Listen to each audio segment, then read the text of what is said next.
Yes.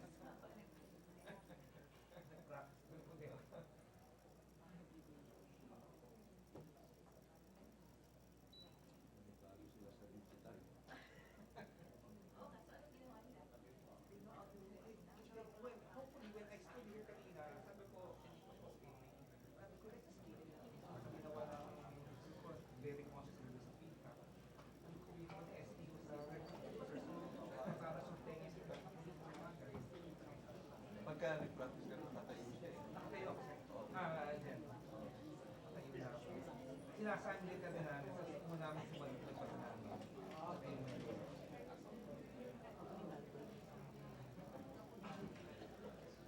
You will have to know in a few minutes.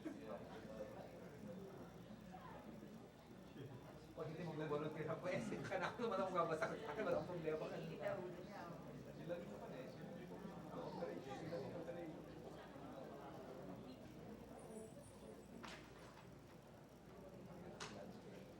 Hindi umabot kami sinabi ko si SP.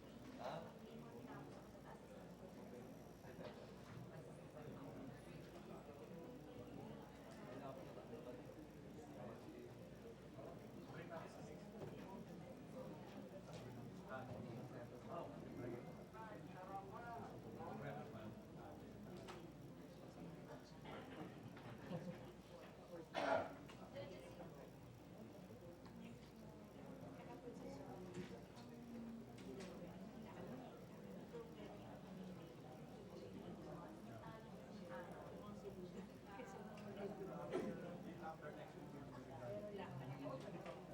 People are more conscious about sounds, the quality of the picture. Kasi pag pictures natin, it is what it is. Black and white at some point. Lalo ko Photoshop. Hindi ka nag-Photoshop pa nung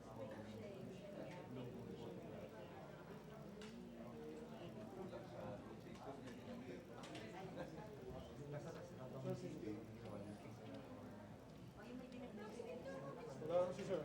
58. Sir, 58 na po. Like, dito lang muna kami sa Okay, gilid. thank you.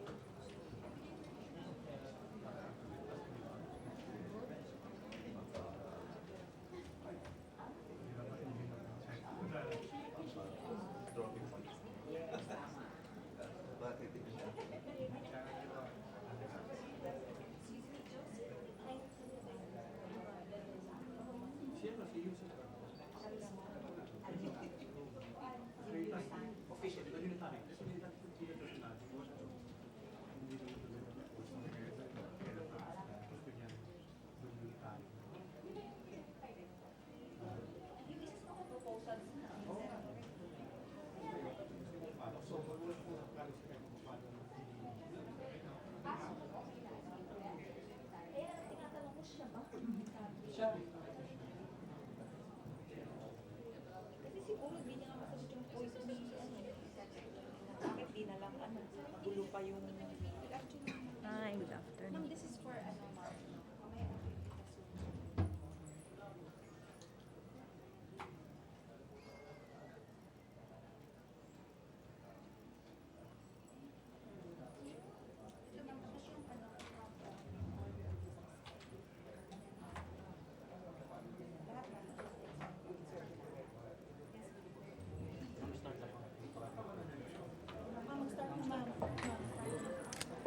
Ladies and gentlemen, let us all rise for the arrival of the Honorable Senate President and the Senators of the Republic of the Philippines.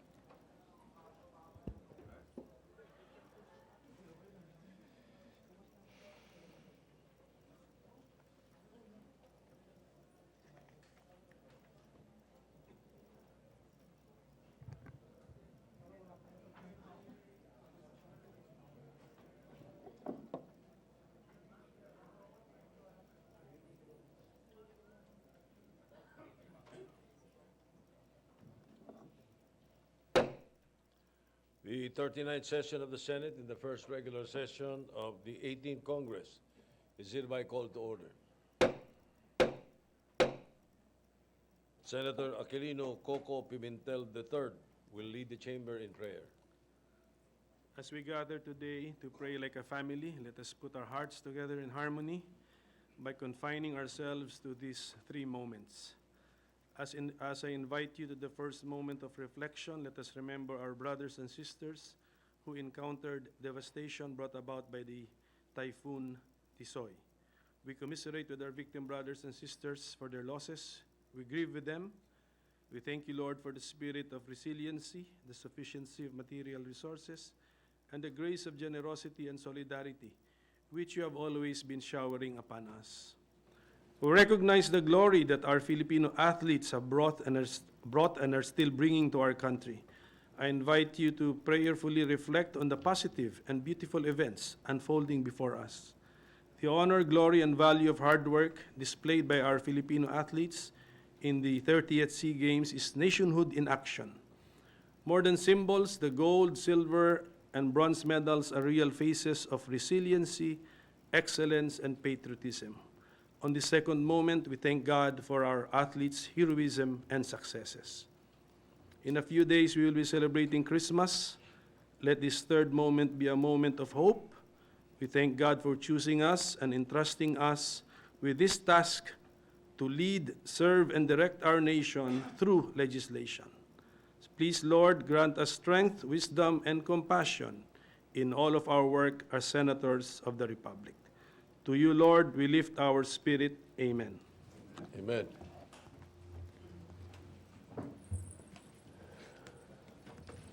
The Secretary will please call the roll.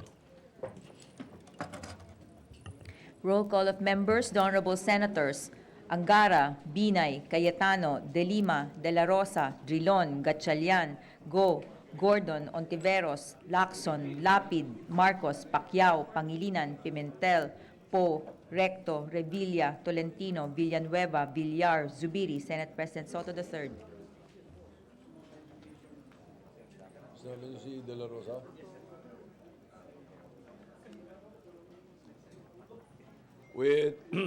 With 18 senators present, the chair declares the presence of a quorum. Majority Leader. Who are these guys? Who are these Philippine athletes? Can I have the names, please? Thank you, Mr. President. Mr. President, I move that we defer the approval of the Journal of the 38th session, Monday, December 9, 2019, for a later hour. Hearing no objection, the journal's approval is hereby deferred. Mr. President, there is a request from our distinguished colleague, Senator P.I. Cayetano, to have a short caucus after some of the items on the agenda, particularly also the reference of business. But before we take that up, Mr. President, I'd like to recognize guests in the gallery. We have with us today my kababayans from Malitbog, Bukidnon. They're here, Vice Mayor Cindy Aritranco and the ABC Chair ABC Chair Ali Bandialan and several barangay officials of Malitbog together with councilors. We welcome all our guests to the Senate. We also have with us guests of Senator Pia Cayetano, youth group supporting Syntax, Mr. John Santeo Tamayo, Jason Abawag, and Nicola Francesca Joyan are with us here as well. And I see members of the Philippine surfing team as here as well. If I can get the list of their names so I can acknowledge them, that would be very good, Mr. President. I think one of the heroic member of the surfing team is with them, who saved our neighbor from Indonesia. His name is Roger Kasugay, Mr. President, one of the heroes of this last 30th SEA Games. And Luke Landrigan is the head of the surfing team. Maybe we can ask them to stand, all the members of the Philippine surfing team, Mr. President. Yes, welcome to the Senate. Thank you very much. It is an honor for us to have these gentlemen and ladies of the surfing team, particularly our hero who saved our Indonesian brother, so much so that President Widodo, I think, acknowledged this act and thanked the Filipino surfing team for helping his compatriots. So while I'm awaiting the names, Well, maybe at a later hour, I will give their names if the Secretariat cares to listen to what I'm saying, Mr. President. And so, I move for the reference of business for the meantime. Secretary will proceed with the reference of business. Reference of business. Message from the House of Representatives. Letter from the House of Representatives informing the Senate that on 27 November 2019, it designated Representatives Unga, Bromualdez, Villaferte Jr., Salceda, Remulla, Gonzales II, Gonzales Jr., Ermita Buhain, Duavit, Kua, Lim Kay Chong, Vargas, C. Alvarado, Haresco Jr., Bagatsing, Bondo, Herrera D., Pancho, Torres Gomez, Abante Jr., Garin, Momo Sr., and Lagman as conference to the Bicameral Conference Committee on Disagreeing Votes of House Number 4228 entitled An Act Appropriating Funds for the Operation of the Government of the Republic of the Philippines from January 1 to December 31, 2020 and for other purposes. To the Committee on Rules. Bills on first reading. Senate Number 1200, an act mandating the compliance of government agencies and its instrumentalities and government-owned and controlled corporations to occupational safety and health standards, promoting and preserving the welfare of government employees and for other purposes, introduced by Senator Revilla Jr. Referred to the Committee on Civil Service. Senate Number 1201, an act renaming the rank classification in the Bureau of Jail Management and Penology, amending for the purpose Republic Act Number 6975, otherwise known as the Department of Interior and Local Government Act of 1990, introduced by Senator Revilla Jr. Referred to the Committees on Public Order, Civil Service. Senate Number 1202, an act imposing a mandatory ad valorem tax on idle lands, amending for the purpose Sections 236, 237, and 273 of Republic Act Number 71060, otherwise known as the Local Government Code of 1991, and appropriating funds collected therefrom exclusively for the purpose of providing free access to public health, introduced by Senator Villa Jr. Referred to the Committees on Local Government and Ways and Means. Senate Number 1203, an act strengthening the employment rights for members of the Citizen Armed Forces or the Reserve Force of the Armed Forces of the Philippines and for other purposes, introduced by Senator Revilla Jr. Referred to the Committees on Labor, National Defense, Ways and Means, and Finance. Senate Number 1204, an act upholding and promoting campus journalism and campus press freedom, repealing for the purpose Republic Act Number 7079, otherwise known as an act providing for the development and promotion of campus journalism, penalizing violations against campus press freedom and for other purposes, introduced by Senator Revilla Jr. Referred to the Committees on Higher Education and Public Information. Senate Number 1205, an act integrating labor education to social science subjects in the higher education curriculum, introduced by Senator Revilla Jr. To the Committees on Higher Education and Labor. Senate Number 1206, an act requiring establishments to provide priority seating for the elderly and providing penalties for the violations thereof, further amending for this purpose Republic Act Number 9994, otherwise known as the Expanded Senior Citizens Act, introduced by Senator Revilla Jr. Referred to the Committees on Social Justice. Senate Number 1207, an act amending Republic Act Number 6975 and Republic Act Number 9263, integrating all the provincial and sub-provincial jails within the jurisdiction of the Bureau of Jail Management and Penology, introduced by Senator Revilla Jr. Referred to the Committees on Public Order and Local Government. Senate Number 1208, an act prohibiting facilitation of the use, possession, or access by or the sale or distribution to minors of alcohol and tobacco products and providing penalties therefore, introduced by Senator Recto. Referred to the Committees on Health and Trade. Senate Number 1209, an act creating the Philippine Judicial Marshal Service, defining its functions and powers, appropriating funds therefore and for other purposes, introduced by Senator Lacson. To the Committees on Justice and Finance. Senate Number 1210, an act strengthening the practice of electrical engineering in the Philippines and instituting higher standards of regulation in the licensing and registration of electrical engineering practitioners, introduced by Senator Lacson. To the Committees on Civil Service and Finance. Senate Number 1212, an act expanding the coverage of the Centenarians Act of 2016, amending for the purpose Section 2 of Republic Act Number 10868, introduced by Senator Zubiri. Referred to the Committees on Social Justice and Finance. Senate Number 1213, an act creating the National Road Safety Unit, NRSU, under the Department of Transportation and for other purposes, introduced by Senator Revilla Jr.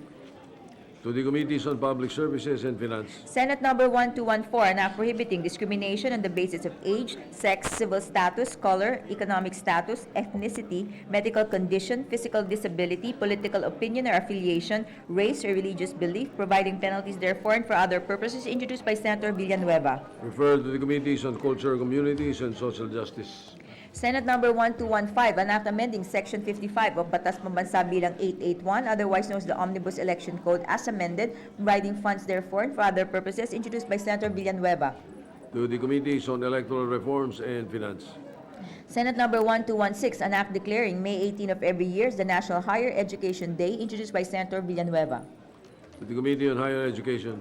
Senate Number 1217, an act requiring all government and non-government offices and establishments to adopt policies to prevent and address the acts of bullying and other similar acts in their workplace, introduced by Senator Revilla Jr.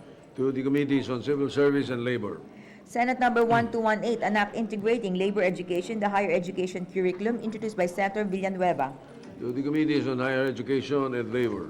Resolutions. PS Resolution Number 224, resolution directing the appropriate Senate committee to conduct an inquiry in aid of legislation into the serious reports of babies for sale in the country, with the end in view of curbing this crime by providing necessary government interventions and looking into the possibility of amending existing laws to avert such unlawful acts, introduced by Senator De Lima.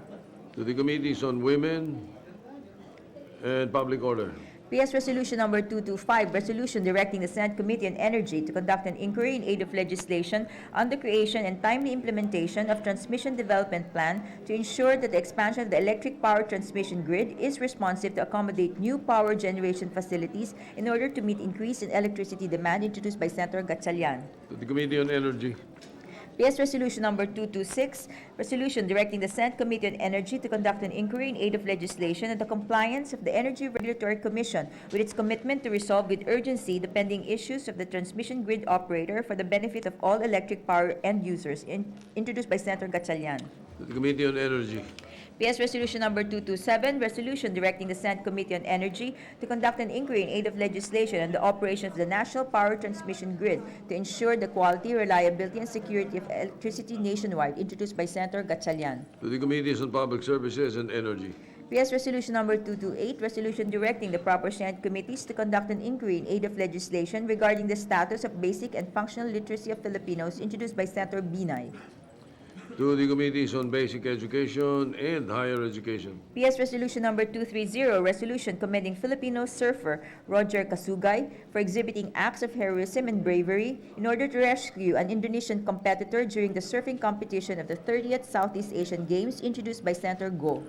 To the Committee on Rules. PS Resolution Number 232, resolution urging the Department of Education, Department of Health, Department of Social Welfare Development, Department of Interior and Local Government, and Philippine Statistics Authority to collect, analyze, publish, and update the country's disability statistics using the appropriate data collection instrument to ensure a more responsive governmental policy and programs for persons with disability, introduced by Senator Villanueva. To the Committee on Social Justice. PS Resolution Number 233, resolution directing the Committee on Labor, Employment, and Human Resources Development to conduct an inquiry in aid of legislation on the Department of Labor and Employment's Project Jobs Fit, introduced by Senator Villanueva. To the Committee on Labor. PS Resolution Number 234, resolution directing the Committee on Labor, Employment, and Human Resources Development and Committee on Banks, Financial Intermediaries and Currencies, and other appropriate Senate committees to inquire and review in aid of legislation the extension of credit to overseas Filipinos and overseas Filipino workers, including the operations of the Overseas Filipino Bank, introduced by Senator Villanueva. To the Committees on Labor and Banks. PS Resolution Number 235, resolution directing the Committee on Labor, Employment, and Human Resources Development to conduct an inquiry in aid of legislation on the enforcement of occupation safety and health standards in the mines and the coordination among concerned agencies in the enforcement of these standards, introduced by Senator Villanueva. To the Committee on Labor. PS Resolution Number 238, resolution commending and congratulating the 2019 10 outstanding senior citizens recognized as 10 ulirang nakatatanda awardees, introduced by Senator Revilla Jr. To the Committee on Rules. PS Resolution Number 242, resolution directing the proper Senate committees to conduct an inquiry in aid of legislation regarding the results of the 2018 Program for International Student Assessment, introduced by Senator Binay. To the Committee on Basic Education. PS Resolution Number 245, resolution congratulating and commending Christine Halyasco for winning a gold medal in the 30th Southeast Asian Games after emerging victorious in the women's marathon at the New Clark City in Capas, Tarlac on December 6, 2019, introduced by Senator Zubiri. The Committee on Rules. PS Resolution Number 246, resolution congratulating and commending Sara Noveno Dequinan for winning a gold medal in the 30th Southeast Asian Games after emerging victorious in the women's heptathlon at the Athletic Stadium in the New Clark City in Capas, Tarlac on 8 December 2019, introduced by Senator Zubiri. The Committee on Rules.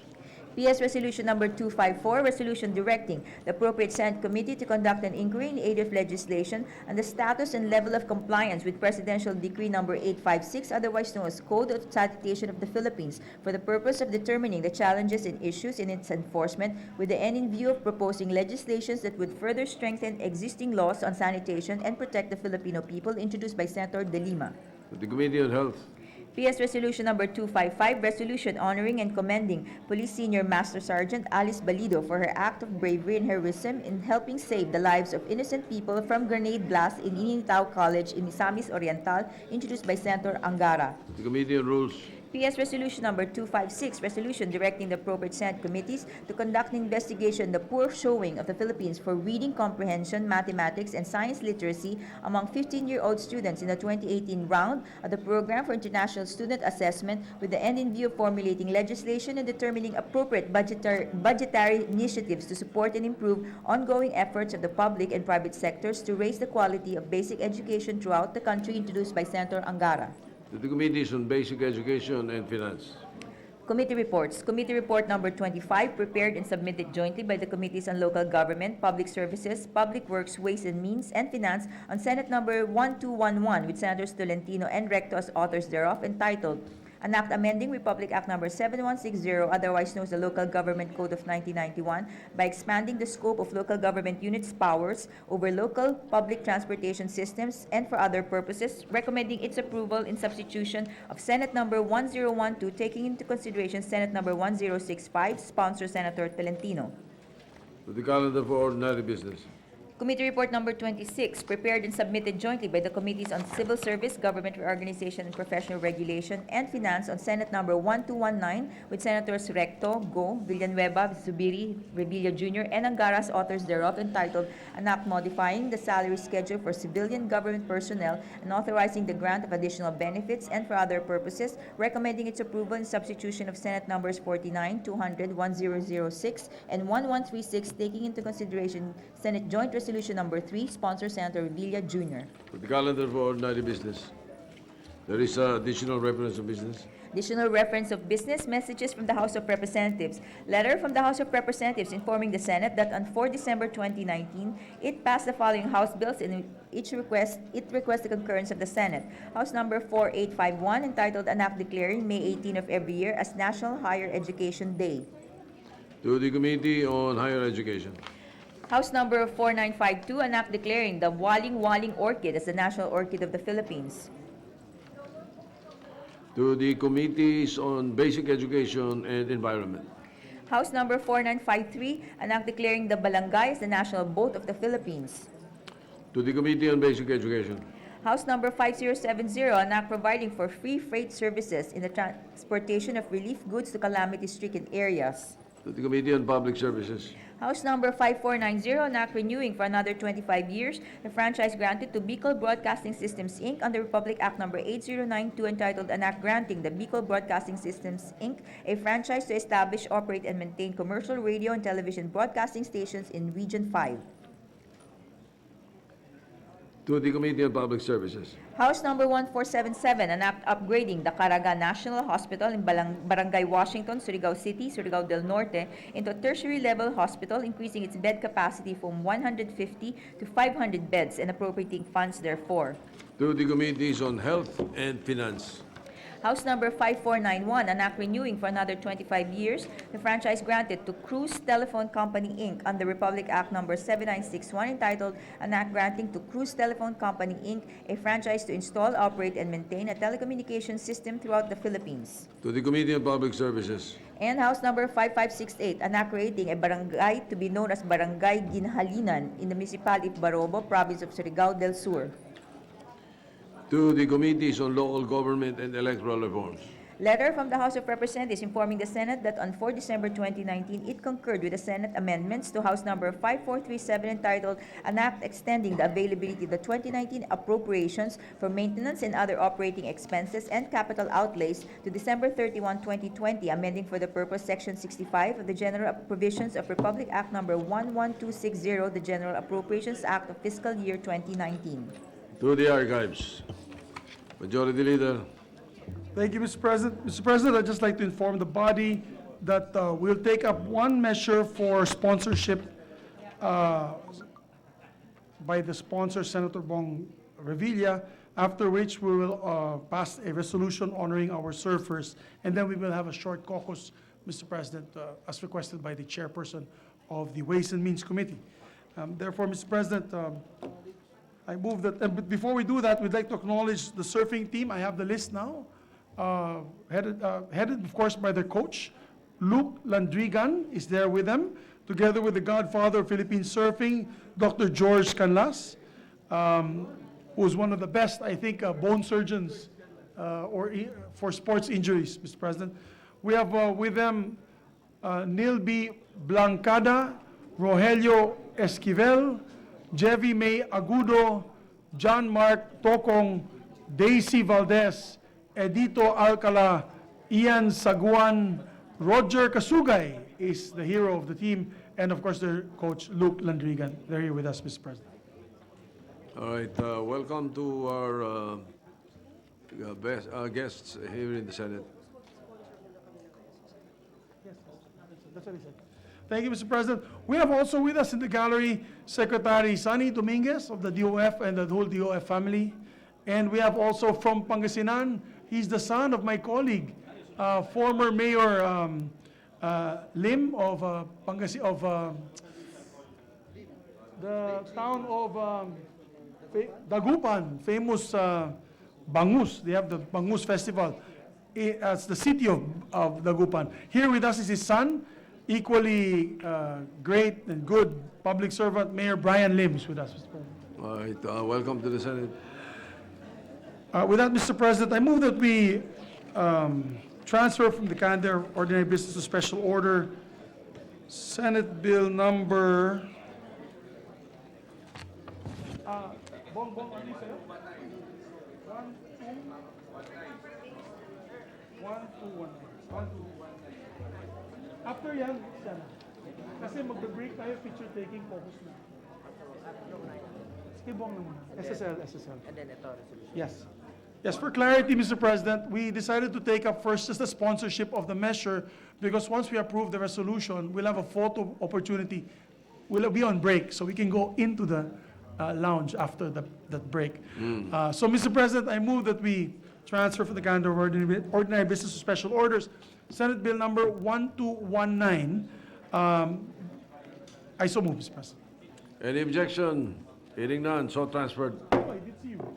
One second. Yes. Mr. President, I move that we ask the Secretary to move to take into consideration, Mr. President, Senate Bill number 1219. Any objection? Hearing none, so considered. Mr. President, we ask the Secretary to read the title of the measure. Secretary will read the title of the measure.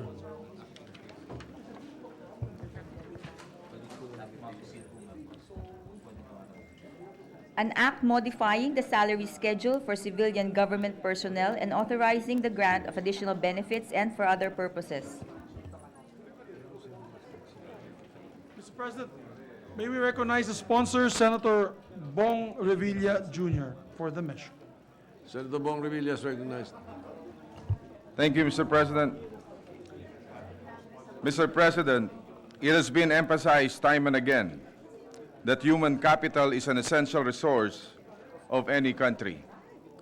In the sphere of public service, appropriate and quality service to the people is not possible without competence, loyalty, and commitment of our government employees. In 2018, the National Economic and Development Authority, NEDA, estimated that an average Filipino family would need an aggregate income of 42,000 pesos to live above the poverty line. Based on this estimate, and with the current salary schedule for our government employees, many of them are living below the poverty line.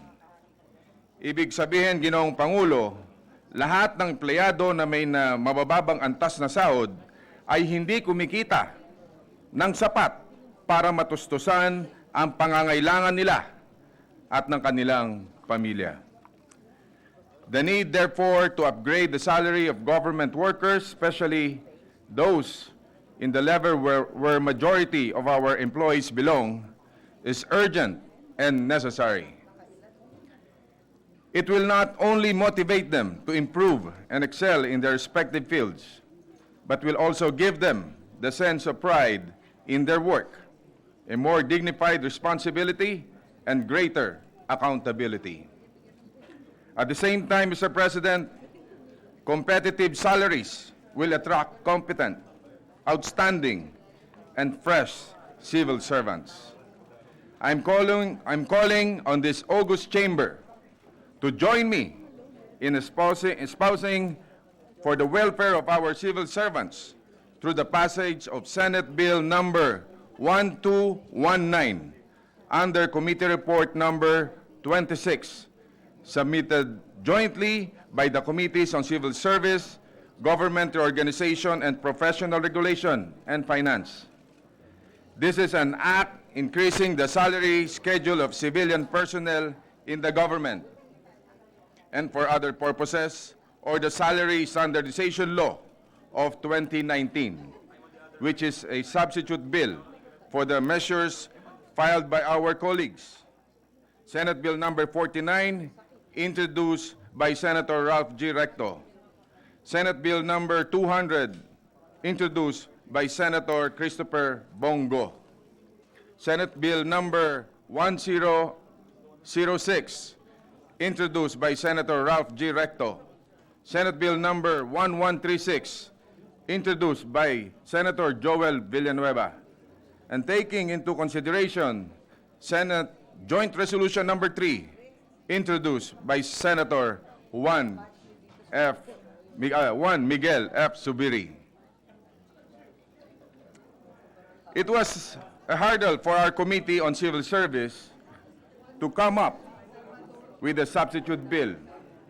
We wanted to report it out right after we conducted the public hearing, but we had to wait for official documents from the Department of Budget and Management, DBM, because we wanted to align it with their proposal to Malacanang, and we want to ensure that there is enough fund to implement the proposed salary standardization. Gusto nating siguruhin na maipatupad ang batas na ipapasa natin at maibibigay sa ating mga kawani ang inaasahan nilang pagtaas ng sweldo. Now that we have the recommendation of DBM and the approval of Malacanang as well, the assurance from the chairman of the Senate Committee on Finance, Senator Sani Angara, that there are enough funds for its implementation, we are spearheading this measure to become a law. This substitute bill adopted the proposal of DBM and Malacanang. It proposes salary adjustment that will be given in 4 tranches, which will start in January 2020, and it will be completed by 2023, even beyond the term of President Duterte. The full implementation of the law will increase the basic salaries by weighted average of 23.24% by 2023.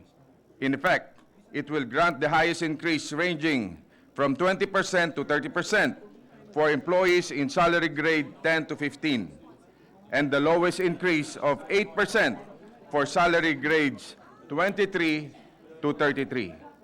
It will therefore address the issue of inequity in the previous SSLs, where the majority of our government employees receive negligible increase, while high-earning employees receive hefty increase.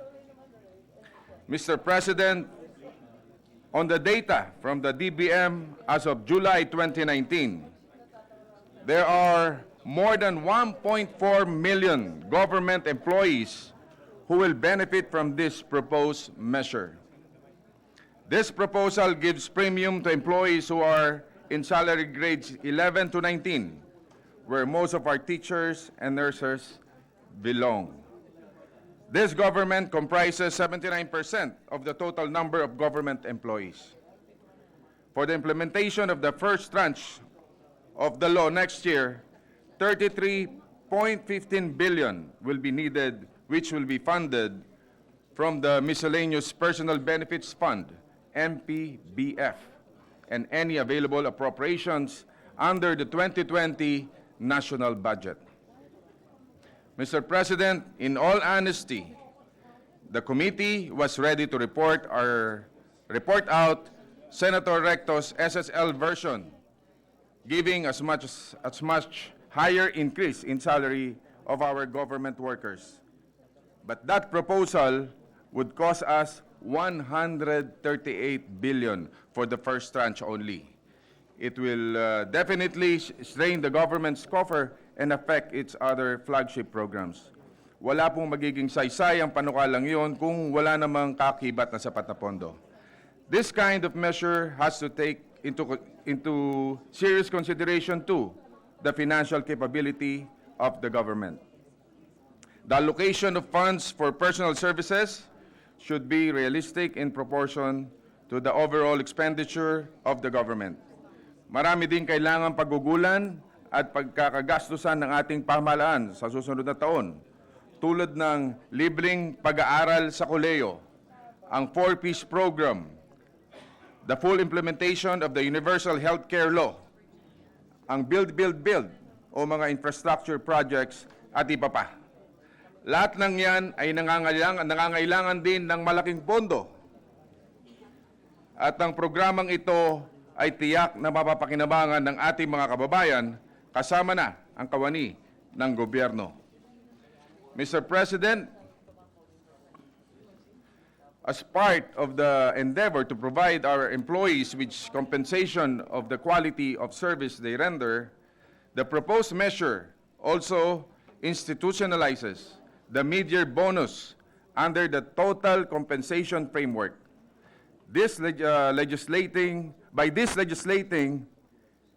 By legislating this benefit, our government employees are assured of receiving bonus equivalent to 1 month basic salary on the month of May of every year, subject to certain conditions and guidelines.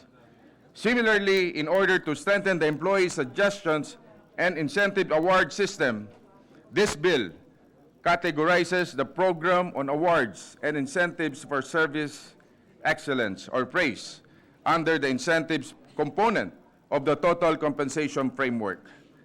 Mr. President, my dear colleagues, President Rodrigo Duterte promised this salary increase during his 2019 State of the Nation address.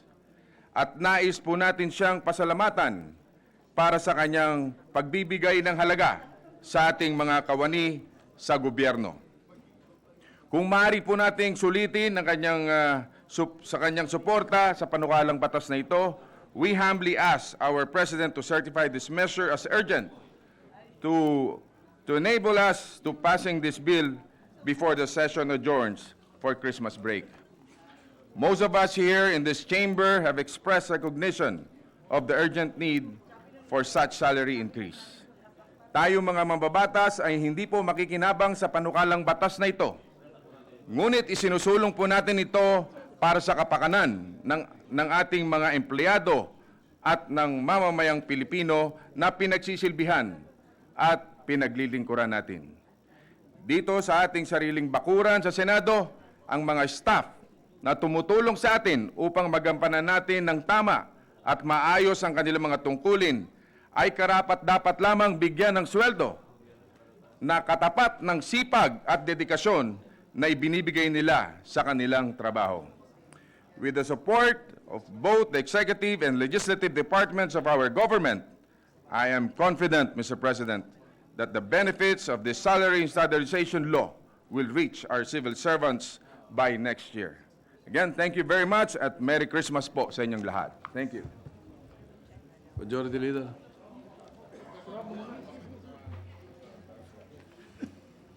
May ano yan, may mata.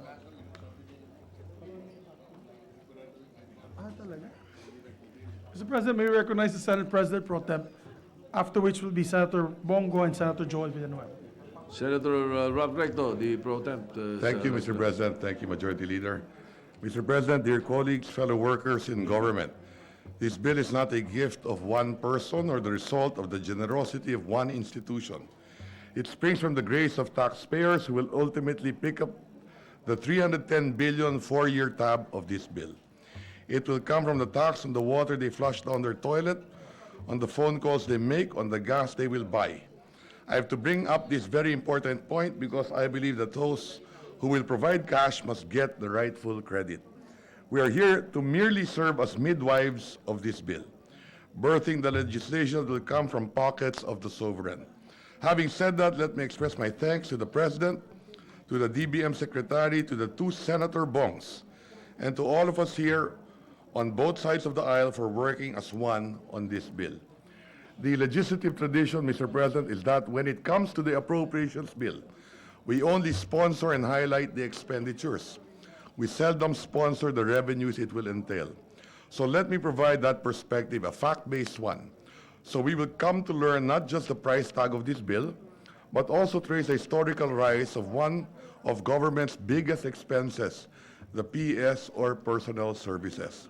Our PS this year is 1.138 trillion. It accounts for 31% of the national budget or 31 centavos for every budget peso. Daily, we spend about 3.117 billion or about 130 million every hour. That is how fast the needle in our payroll meter moves. Next year, PS will increase by 117.6 billion. Compare this to our PS a decade ago, in 2009, which was 396 billion. Conclusion, PS has tripled in 10 years. What could be the reason for the PS explosion? We should know because we authorized this creeping increase through the years. One, for the past 13 years, since 2006, there were 11 annual pay hikes in the public sector, 8 years of which were by virtue of the two salary standardization laws. Actually, there were 13 if we include the increase granted in two annual gives to the uniform sector during the present administration. So if we were to put the president responsible on a scoreboard a la SEA Games, it would show this tally: GMA 7, Aquino 4, and Duterte 2 half points. Because of this bill will be a slam dunk, then it is a foregone conclusion that 5 will be credited to President Duterte. The second culprit is our expanding population. More people means more government personnel to serve them. For example, a 500 increase in population triggers the hiring of 1 policeman in order to meet the ideal citizen-to-cop ratio. An addition of a mere 40 students to the national school population already obligates the employment of 1 new teacher. But we are producing babies in industrial proportion, despite the fact that millennials, in acts of romantic patriotism, are marrying and having children late, thus decelerating the yearly population growth to below 1.5%.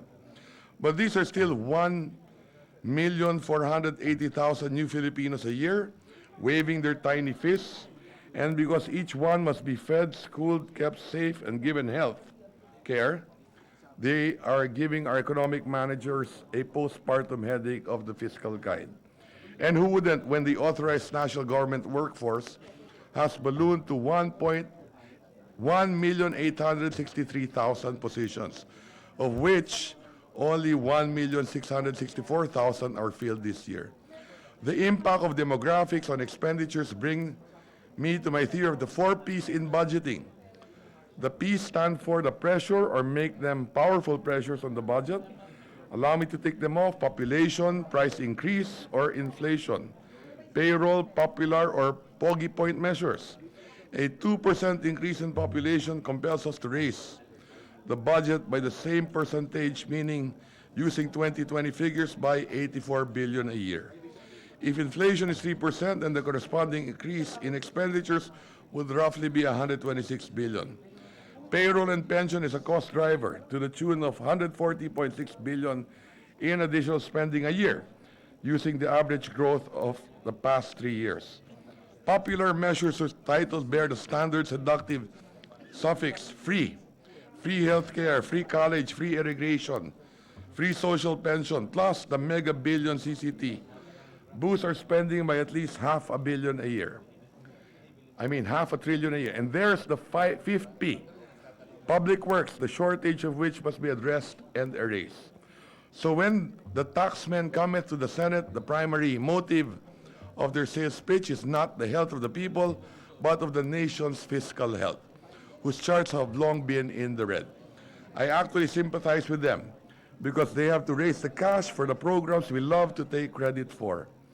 But the SSL5 is different. It is neither an entitlement nor a handout. It is not for people on welfare, but for working people in the government. In fact, I have my reservations on the rates in this bill, and I am advocating for higher pay for those in the lower ranks. My duty, however, to champion for higher compensation for public sector employees carries with it the responsibility in the interest of transparency to fully disclose to the taxpayers what it would cost. Sa darating pong taon, ang lahat po ng VAT collection at excise tax, pagsamahin nyo na sila, hindi pa rin kayang punuin ang kailangan para sa PS. BIR collection on taxes on domestic goods and services program to hit 1 trillion in 2020 is 248 billion short of the full year PS requirement of 1.256 trillion. Lahat ng individual income tax payments ng milyong-milyong Pilipino sa 2020 na abot ng 422 billion, 4 na buwan lang na pasweldo at papensyon ng pamahalaan. A projected Bureau of Customs collection na 731 billion, kasama na lahat ng mga kolektang buwis sa langis, wala pang kalahating taon na pasweldo at papensyon. That's the macro view. Let me give you a micro snapshot of the PS burden on the taxpayer.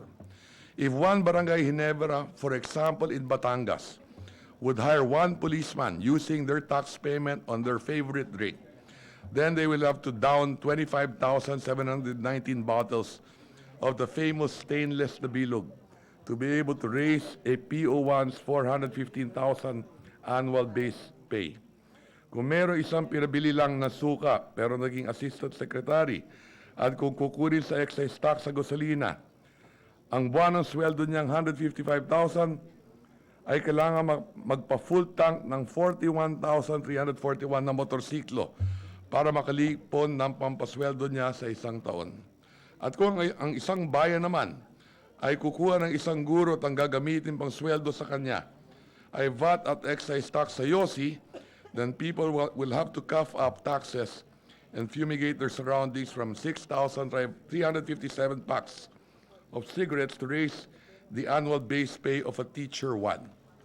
And speaking of these LGUs, my question is, if in this bill we're imposing the mandate for them to raise the pay of their employees with the rates in this bill as guide, are we giving them the resources to comply? Kung iobliga natin ang mga lalawigan, mga lungsod at mga bayan na itaas ang sweldo ng kanilang mga kawani, hindi po ba dapat at makatuwiran lang na bigyan natin sila ng kakayahan para sundin ito? Hindi po ba dapat nakagyat ng ibigay na sa kanila ang kanila 50% share from all internal revenue collections alinsunod sa desisyon ipinalabas at ipinagtibay mula sa Korte Suprema? A rising tide should raise all ships. However, it appears that it's only the NG that's enjoying the financial buoyancy brought about by new and higher taxes. Taxes which the constituents of the local governments also pay. Mr. President, as I have said, I may not fully endorse the rates here, but I join the sponsors in bringing this measure to the floor in the hope that, like proposals that have been here before, it can be improved by our collective wisdom. Let me also put on record my call to the executive branch to revamp the position classification system so that items will be properly compensated based on the work done, experience required, competence involved, and difficulty in execution. Like computer programs, the public sector plantilla needs an upgrade to reflect the changes in the skills market conditions. Thank you, Mr. President.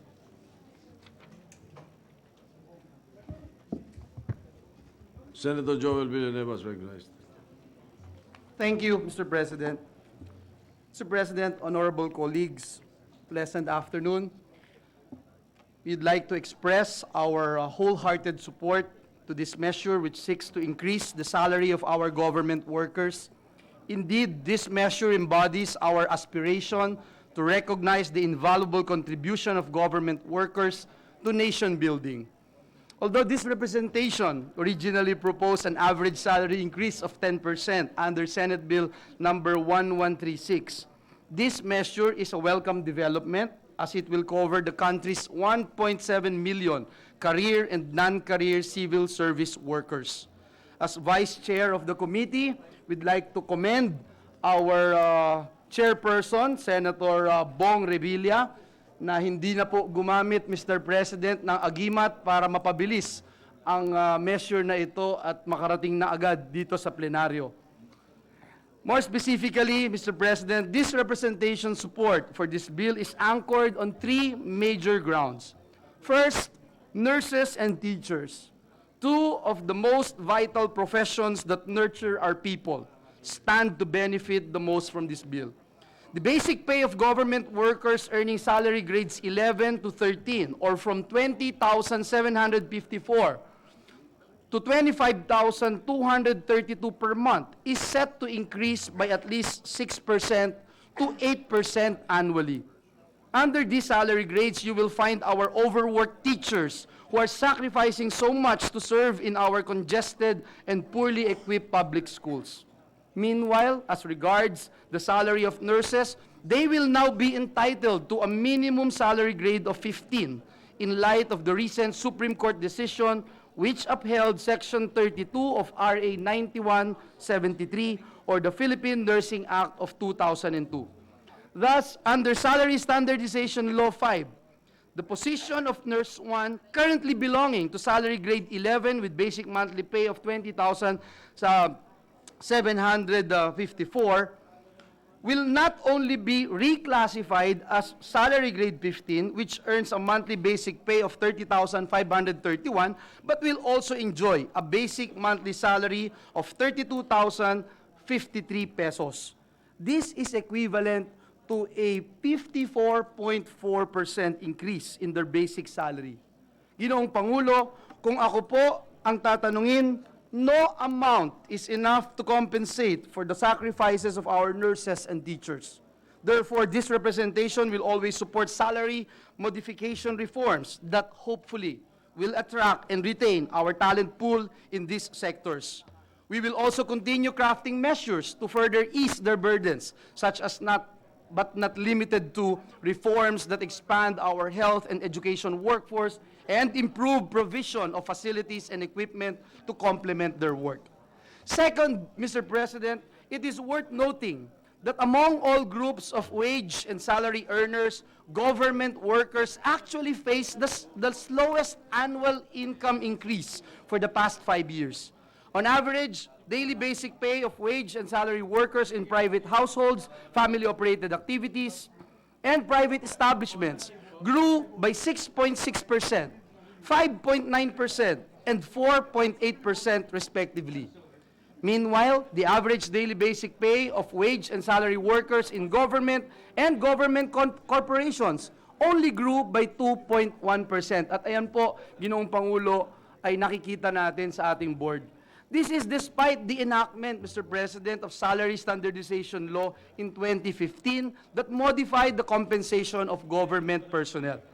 Such slower growth in government workers' wages and salaries make it difficult to adjust to increasing prices. This bill specifically shields their income from being eroded, especially as inflation averaged to 5.7% last year. Third and lastly, Mr. President, the review of compensation and benefits is just timely and appropriate given that SSL has been implemented every 3 years since 2009. Under Joint Resolution Number 4, Series of 2009, The review takes into account the changes in skills and competency requirement in the bureaucracy, the relative demand for certain expertise, the possible erosion in the purchasing power due to inflation and other factors.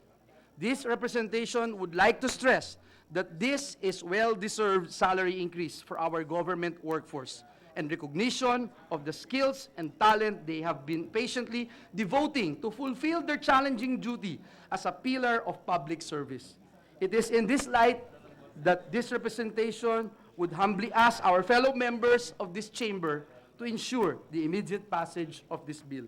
Maraming salamat po at mabuhay ang lahat ng ating public servants.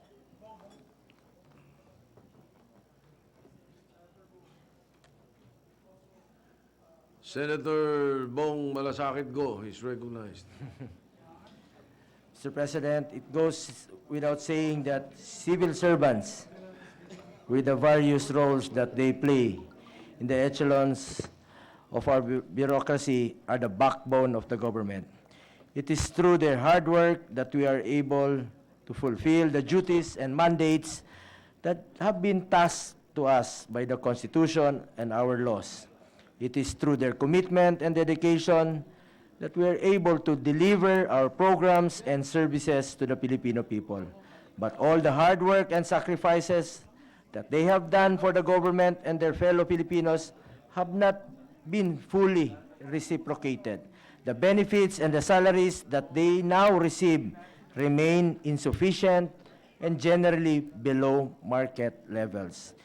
In recognition of their invaluable contributions to the nation building, our civil servants, the people who dedicate their lives in the service of the Filipino people, must be given an opportunity to pursue productive careers that would allow them to enjoy competitive wages enough to address their needs and that of their families. In order to bring government pay closer to market rates and make it competitive compared to the private sector, there is a need to push for the adoption of the Salary Standardization Law 5. Mr. President, I would like to co-sponsor this measure as I stand here today in this august chamber.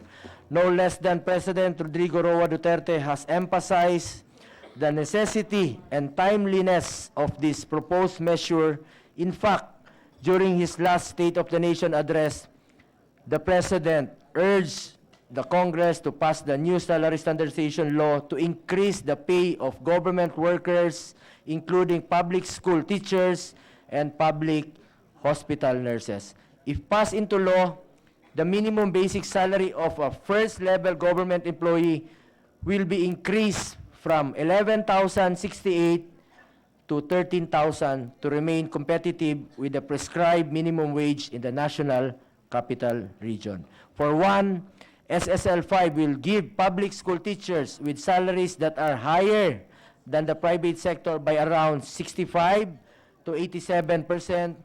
This will not only give our public school teachers with proper compensation for the difficult task of molding our future generation, it will also make a career in public teaching more attractive and competitive than the private sector. Around 1.4 million civilian personnel in the national government will likewise benefit from the proposed measure.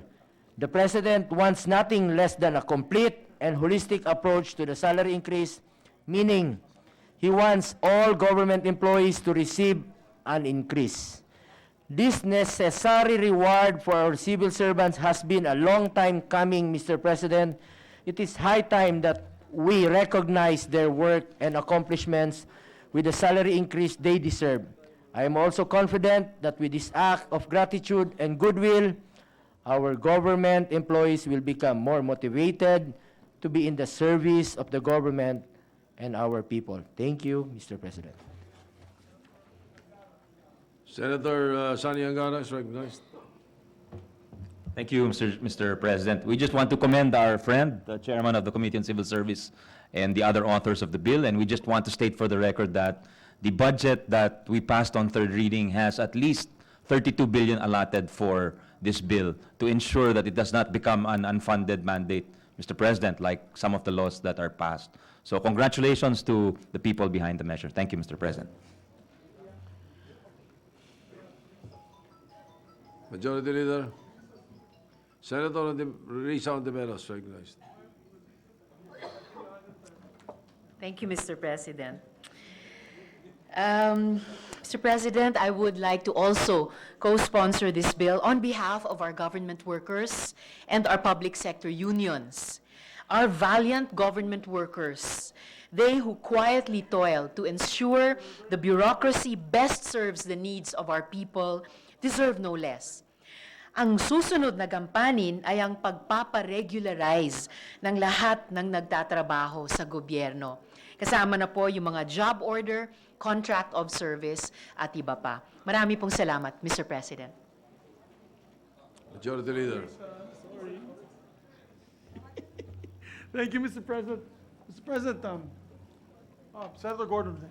Mr. President, Richard Gordon is recognized. thank you, Mr. President. I was going to rise earlier, and now I'll have to commend the Committee on Finance Chair for having been able to provide the foresight that there will be money for the allocated, and also I'm sure Senator Lacson and all the other members, because it would be foolish if we came out with the law. It would be a dead letter law again. And so I'd like to join hands with the co-authors and the co-sponsors here in, humbly sponsoring this measure.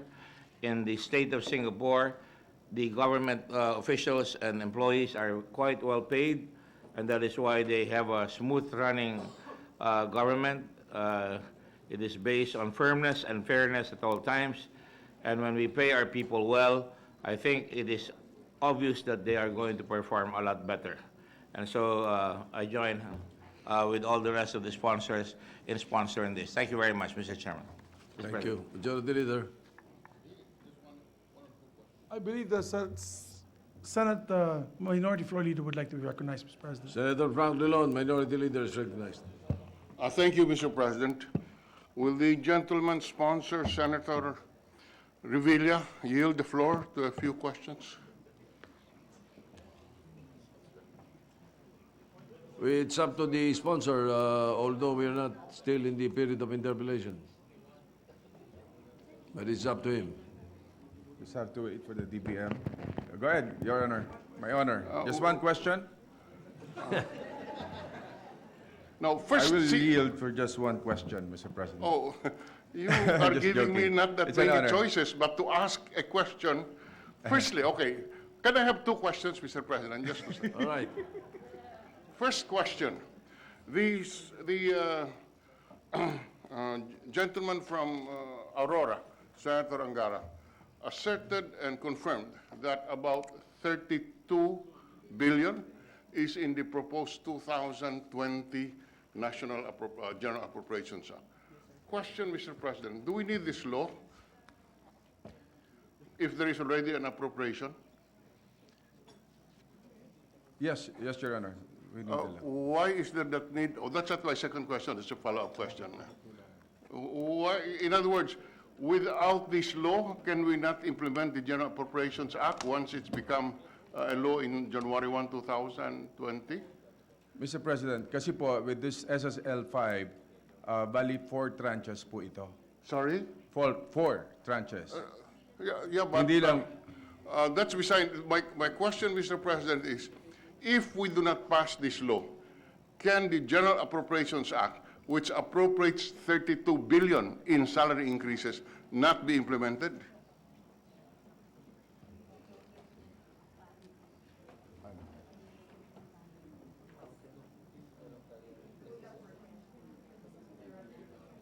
Tapos susunod ko na question ng tanong mo.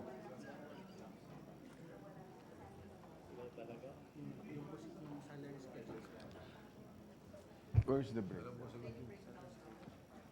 Your Honor, with this law, naka-breakdown po lahat siya. Can I see the breakdown? Meron pong salary schedule.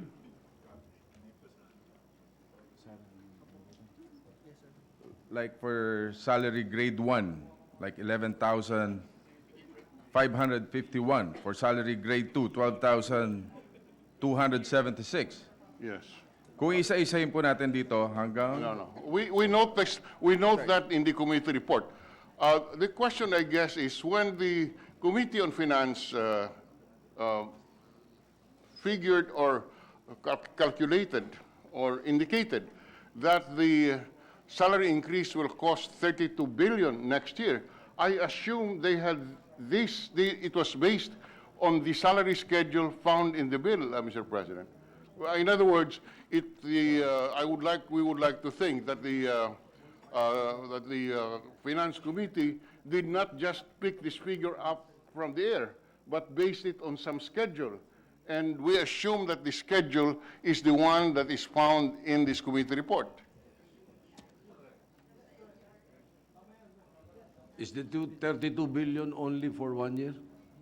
Yes, for 1 year. That's only for 1 year. For 1 year, correct. that's under the General Appropriations Act, Mr. President. So the question that we raise is, if the bill is not passed, does it mean that the General Appropriations Act cannot be effective insofar as salary increases are concerned? That's correct, Your Honor. Tama What- po, for 1 year lang yan.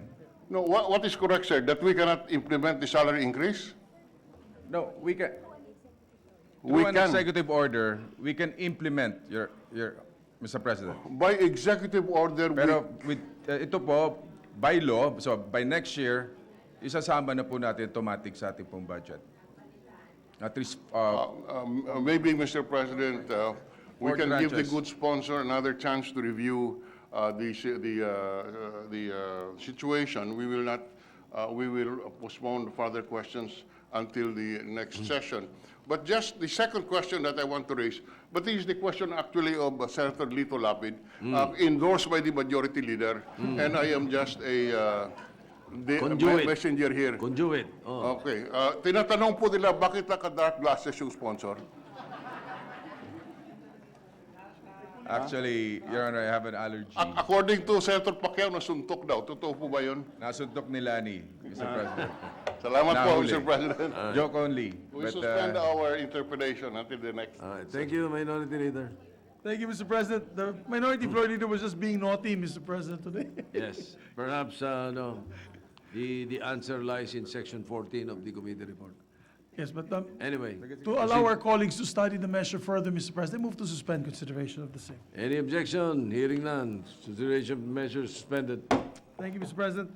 Mr. President, before we take up the resolution on the surfers, I believe Senator Manny Pacquiao has a quick manifestation to make on the speech of Senator Bongo yesterday.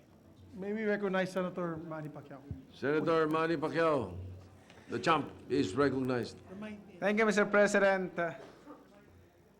Mr. President, fellow colleagues, good afternoon. I would like to make a manifestation. Kailan ko pong tumayo at magsalita dahil hindi ako pwedeng manahimik kapag ang taong bayan na ang naargabyado. The budget season brings forth a lot of insights and realizations, Mr. President. It makes us ponder about the economic situation of our country. Taon-taon, hinaharap natin ang pare-parehong problema pagdating sa laman ng kaban ng ating ng bayan, tulad ng underspending at budget deficit. Palaging malaki ang budget pero kulang ang pera, Mr. President. In our country, government-owned or controlled corporations were created because market failures exist, and the government needs to protect the interest of the public. It is the responsibility of the state to pursue a policy that serves the general welfare and utilizes all forms and arrangements of exchange on the basis of equality and reciprocity. Mr. President, ang masakit lang ay naibinta na ang ating mga major GOCCs involving social services such as water, electricity, and telecommunications. We are now reaping the consequences and paying at high cost. Kawawa ang taong bayan, Mr. President. In 1997, Mr. President, the Republic Act 8041 or the Water Crisis Act was passed which lead to the privatization of MWSS with the primary mandates of transferring the financial burden to the private sector, improving the service standards, increasing the operational efficiency, and minimizing the tariff impact, Mr. President. In the same year, the Philippine government entered into a 25-year concession agreement with water concessionaires Manila Water Co. and Manila Water Services, Inc. The contracts of the two water concessionaires, Mr. President, were supposed to expire on 2022, but were extended until 2037, Mr. President. On November 2019, the Manila Water won an arbitration case before an international tribunal and demanded that the Philippine government pay them an amount of 7.4 billion pesos, Mr. President, for the losses that they suffered from 2015 to 2019. The Department of Justice found out that certain provisions in the contracts are prejudicial to the interest not only to the government but more so of the consuming public. Mr. President, on our end, we need to conduct our own investigation since the Constitution vested the legislative with the power to amend, alter, or repeal any franchise or right it granted with the common good so requires. With this, Mr. President, I filed a Senate resolution calling for an investigation in aid of legislation into the alleged onerous contracts between the Philippine government and water concessionaires Manila Water Co. and Manila Water Services. Mr. President, kung tutusin, tambak-tambak ang ating problema sa ekonomiya. Nagkapatong-patong na ang ating mga paulit-ulit na suliranin. It is high time that we confront the real issues, Mr. President, no matter how tough and painful the process may be. Doon tayo sa tama, doon tayo sa totoo. The solutions to our problems will not be instant. This might even take more than a decade or so. But my point is, we must start somewhere. Ang ating pag-imbestiga sa mga water concessionaires ay umpisa lamang ng mas mahabang laban, Mr. President.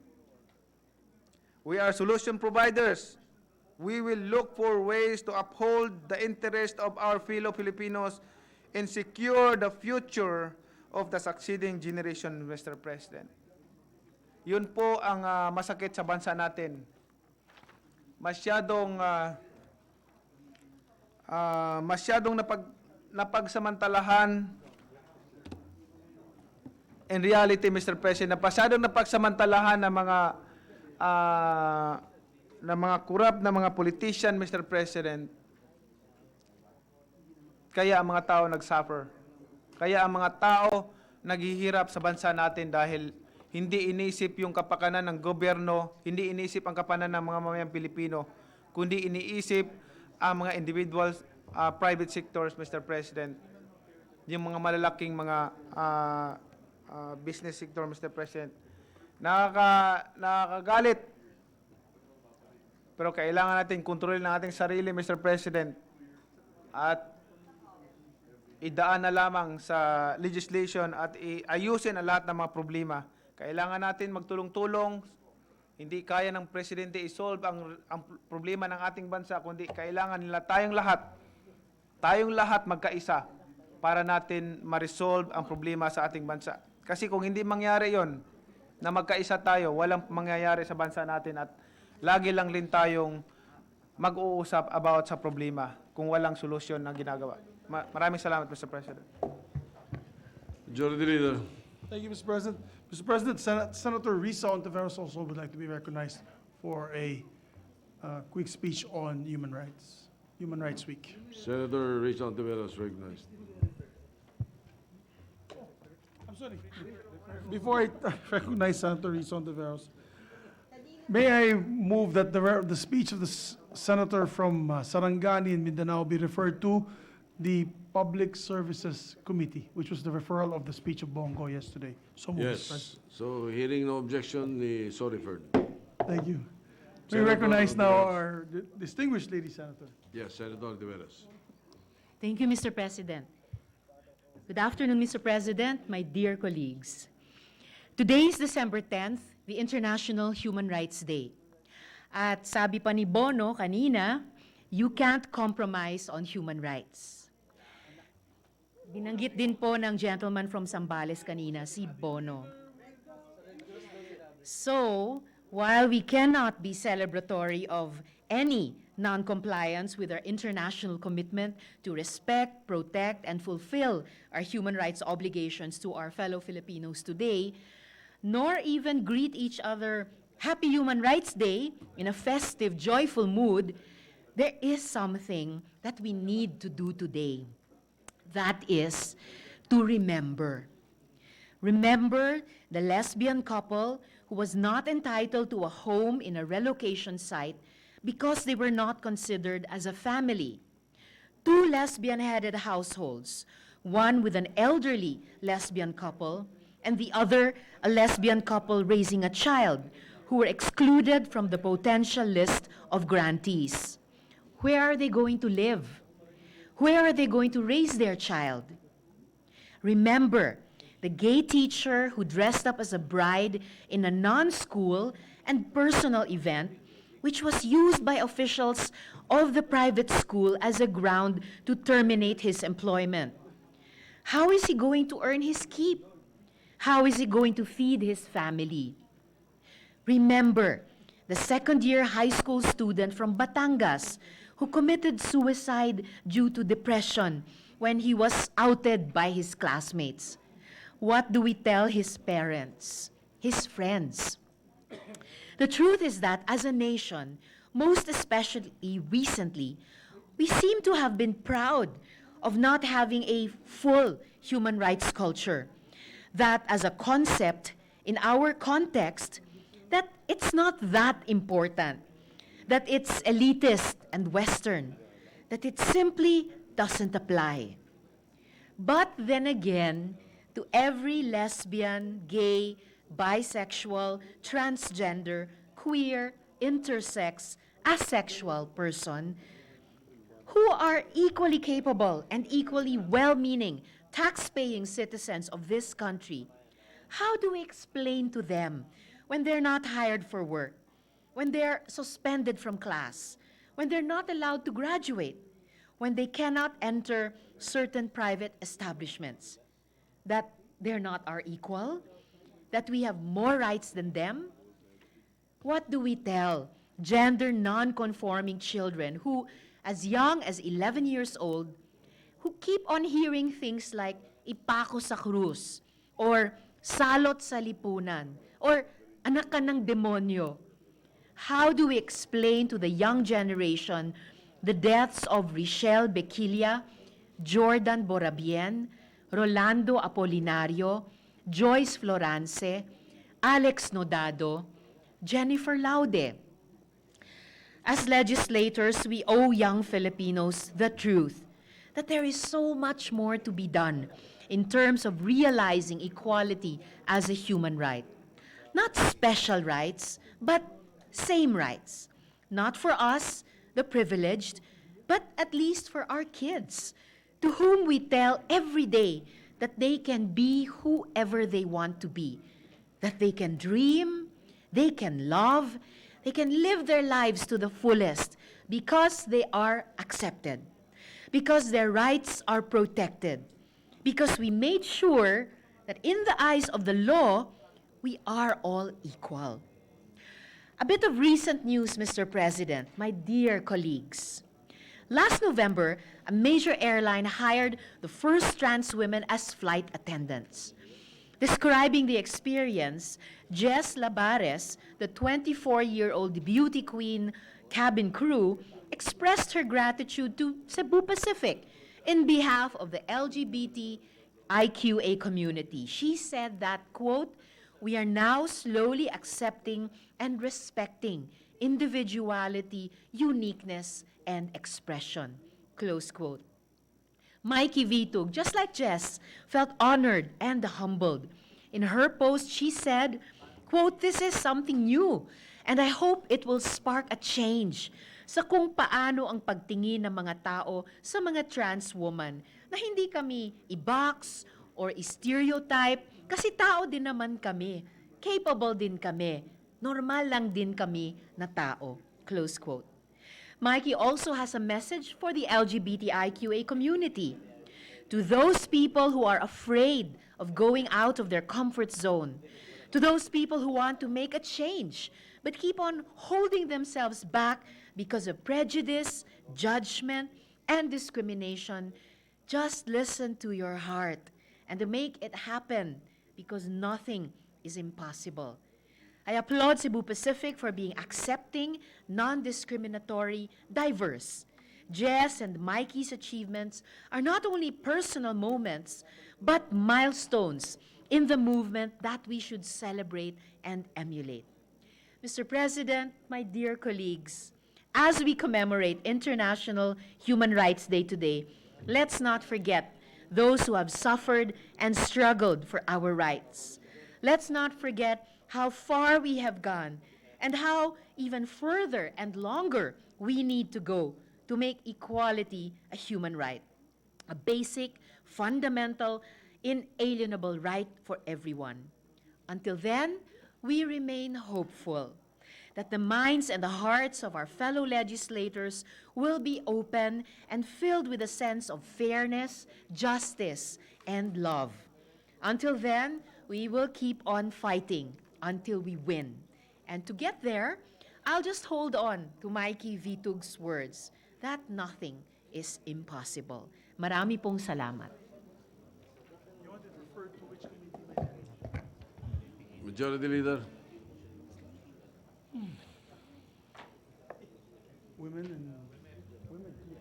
Yes, Mr. President. Committee on Gender. Mr. President, I move that the speech of our distinguished senator from Capiz and Aklan, Senator Risa Ontiveros, be referred to the Committee on Women, Child, Family, and Gender Relations. There you go. I so move, Mr. President. Hearing no objection, refer to the Committee on Women. Thank you, Mr. President. Mr. President, we Sana would like to... kinumpleto nyo lang yung statement. Nothing is impossible with God. With God. Yes. Tama yan. Amen. I'd like to also commend Amen, before we Mr. take up President, and the LGBTIQA community say amen with the good president. Saan yung natin, yung sponsor, yung committee? Ito.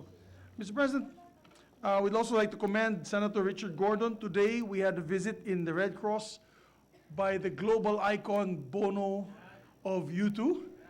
And I had a chance to meet him as well. It was a religious experience because Is he, U2 is he the husband of Chair? No, sir. That's what Senator Gordon thought. Senator Gordon thought it was Bono and Cher. Yung baby boomers. Sabi ko, hindi, iba to. Yes, actually, it was only Senator Gordon of the Republic of the Philippines who was able to tell him that I did not know you until I met the U.S. ambassador who told me who you were. and Bono had said, what did he say, sir? He said, I'm hurt. I'm hurt deeply. Actually, Mr. Chairman, the correct interpretation was that I said, the only U2 that I know was the one that crashed in Russia, in the Soviet Union, and with Francis Gary Powers. And then I said, the only Bono I know was the former congressman in the United States who was married to Cher.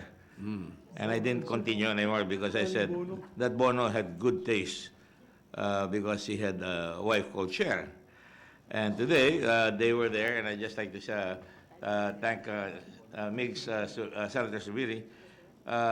They were there precisely to create a new level of service that the Philippine Red Cross would now be able to bring blood by way of a zip line in any part of the country, including medicine, for example, for snake bites, and for medicine for other things. So, Your Honor, I think that the levity was was done so that we could have rapport, and I don't think he'll ever forget me for that. Thank you, Mr. President.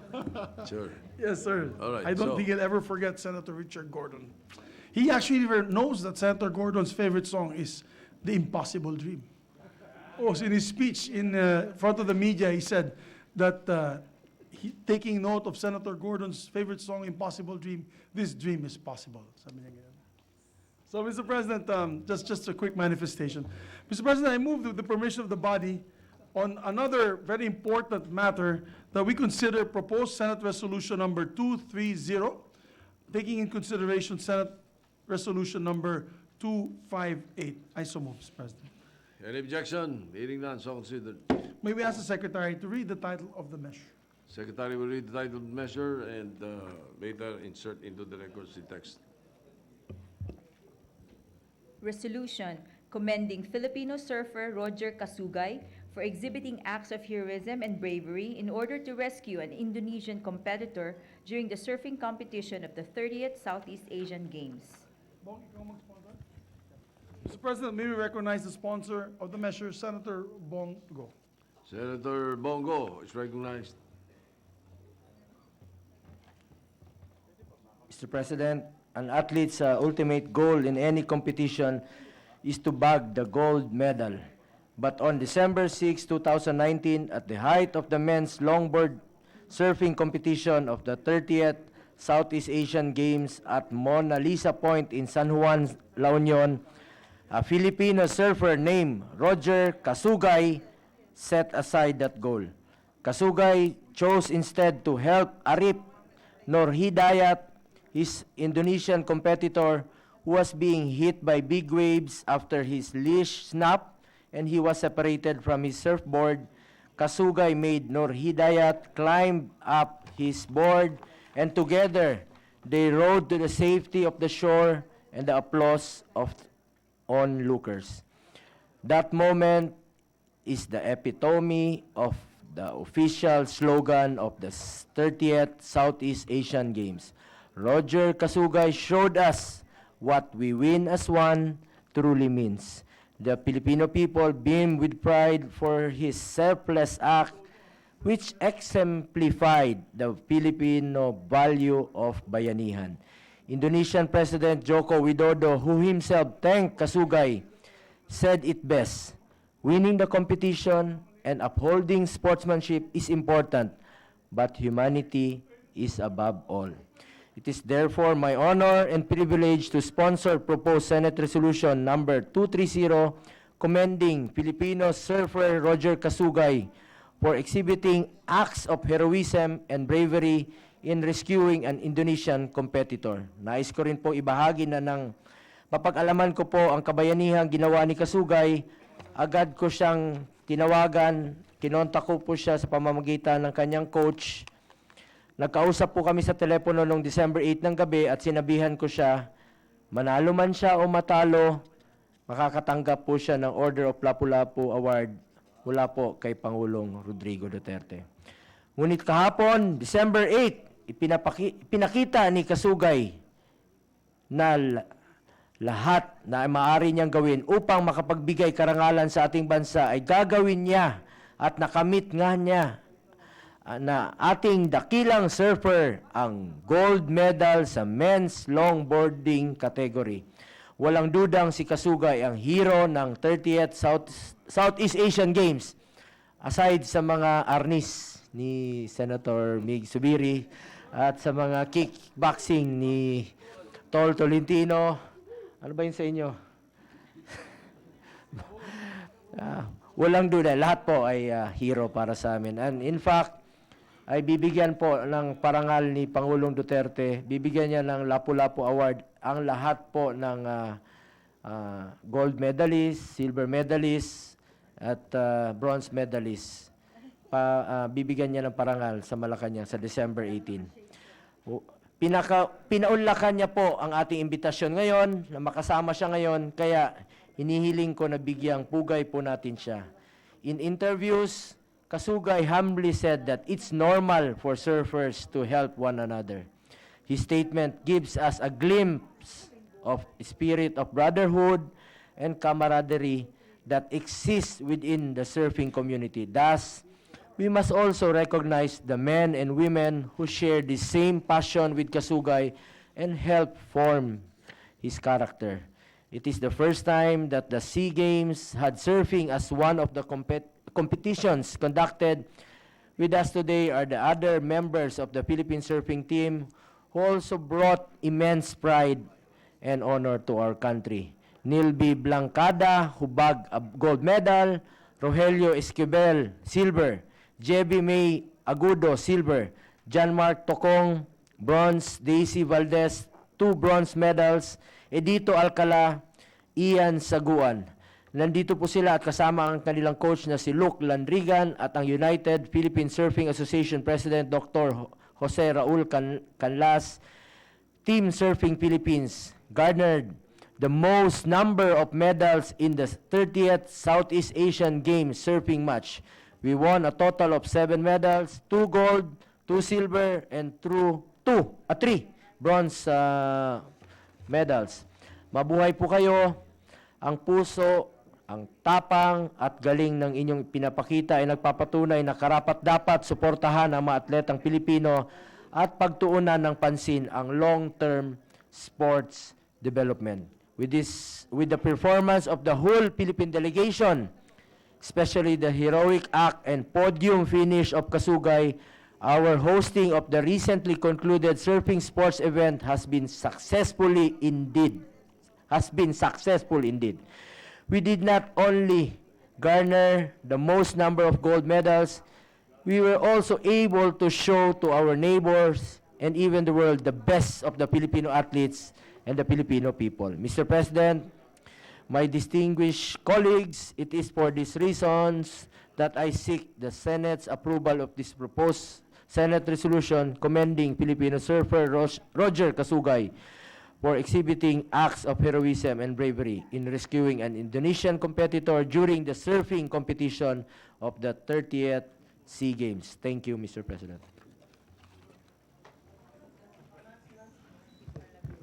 Senator Nancy Binay, and then Senator Richard Gordon. Mr. President, my esteemed colleagues, it is my privilege and honor to sponsor Senate Resolution number 258, congratulating and commending the hero of the 30th Southeast Asian Games, Filipino surfer Roger Kasugay. Mr. Kasugay represents the true spirit of sportsmanship. He has inspired every Filipino, and we couldn't be more proud to see him carrying the Philippine flag tomorrow on the closing of the 30th SEA Games. Nakita natin ang pagbabayanihang hindi lang sa larangan ng surfing at sports. Masisilayan natin ito sa lahat ng mga Pilipinong handang magbuwis ng sarili nilang buhay para sumagip ng isang buhay. Ipinamalas ni Roger ang kanyang kabayanihan nang sagapin niya ang katunggali niyang Indonesian surfer na si Arif Nur Hidayat. Para sa akin, siya ang tunay na bayani at kampyon.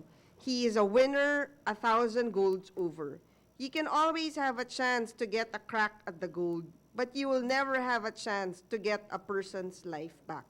Sobrang inspiring na makita in action ang ganitong klaseng kagitingan at konkretong halimbawa ito na maaari nating ipakita sa ating mga kabataan. Dahil sa kabayanihan ni Roger Kasugay, karapat-dapat lang na siya ang naitakdang flag bearer sa closing ceremony ngayong Miyerkules. In view of the foregoing, it is with utmost pride that I sponsor this resolution commending Roger Kasugay for the honor he has brought to our country. Naway magsilbi siyang inspirasyon sa ating mga kababayan na handang kalimutan ng sarili para isakabubuti ng marami. Mabuhay ka, Roger. Mabuhay ang lahat ng mga atletang Pilipino. Senator Gordon.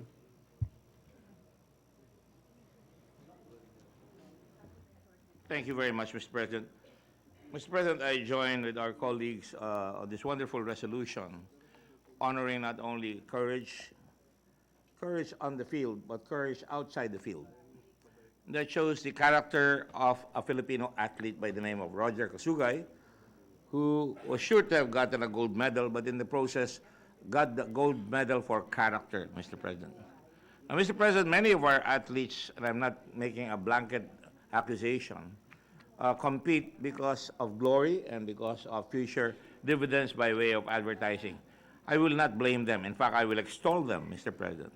But certainly in the case of Roger Casugay, na siguradong makukuha yung gold medal, kakaiba yung pinakita niya, Mr. President. Ang pinakita niya ay hindi lamang yung kanyang magandang ugali at kanyang kagitingan. Ang pinakita niya ay yung dangal ng Pilipino, Mr. President. Na ang Pilipino ay hindi kailangan mandaya o kailangan gawin lahat para manalo. Pero ang pinakita niya ay hindi importante yung panalo for the moment. Ang pinakita niya yung panalo for the whole, for his whole life, because he will never be forgotten, Mr. President. How many of us can remember the gold medalists of Olympics? Very, very few we can remember. Pero ito hindi makakalimutan, lalo na ng kabataan, and it is my hope that all the schools extol this wonderful manifestation of the Filipino spirit in terms of sports and in terms of heroism, of courage, instead of pursuing the medal, he pursued the honor of a country. Certainly a country that at times we have felt na wala na tayong ibubuga, or at times we feel na hindi tayo maasenso. But certainly this is going to infuse a tremendous amount of inspiration to our young people na pagka ang kahalagahan ay yung iyong pag-uugali at yung inyong kagitingan. Mr. President, this is not the first time something like this has happened. It may have happened in other countries, but I'm sure wala naman mga senador na tumatayo dito sa isang tao na tiga Guinea-Bissau na si Braima Sungkar Dabo na tumigil sa kanyang pangangarera to assist his struggling competitor Aruba's Jonathan Busby in the men's 5,000-meter heat, Mr. President. Now, Mr. President, I used to run track in the Ateneo, and we won the championship without me gathering any medal. But you see, that was the essence of teamwork, Mr. President, to participate and to make sure that your contribution may not be a medal, but certainly infusing the spirit of competitiveness, of honor and dignity in the way you play. I think that's most important in the case of Roger Casugay. Nobody will ever forget him, especially if we make it a point to let the public schools and the private schools relate his story over and over again. But of course, in the future, we can have a lot of Roger Casugays who will eventually win, Mr. President. There was an athlete in the United States by the name of Jim Ryan, Mr. President, and he was in a tough competition with another Kenyan, Mr. President. And everybody was waiting for that race because in the previous race in Tokyo, in Mexico, he placed second. Jim Ryan, if I'm not mistaken, was a Cherokee Indian, Mr. President. And yet, when he tripped, when he was ahead, he tripped, and he gathered up enough strength, but he finished the race. He went on to finish the race. And that, to me, is the essence of true sportsmanship. You finish the race. No matter whether we're losing, we finish the race as Filipinos, or no matter whether we're going to lose the medal, we show the character of a nation, Mr. President. And for this, we salute Roger Casugay this afternoon. And, you know, sometimes to be given 300,000 pesos for his efforts is a small price to pay to this young man. I'm sure he needs the money, but certainly what he has given the country in terms of pride, in terms of joy, in terms of honor, cannot be measured by any amount of money. So congratulations, Roger Casugay. Congratulations to the surfing team who won a lot of medals. Congratulations to our Filipino athletes, especially the ones, many of us here, including certainly the majority floor leader, whose team or his band of brothers and sisters involved in the Arnis, or for that matter, Pia Cayetano's band of her team.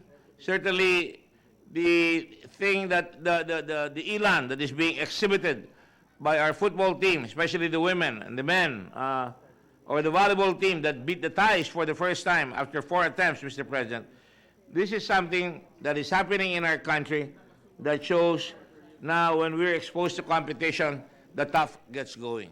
So it fills me with happiness, Mr. President, that I'm seeing this, and we should not forget this, because it is so important for our country to start winning, and to me this is the beginning of victories that they can win, not only in the field of sports, but also in the field of politics.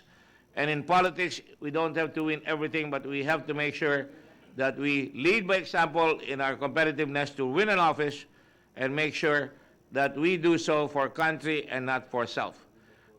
So, Mr. President, I commend the Kasugays of our country, the winners in our country today, and the losers as well.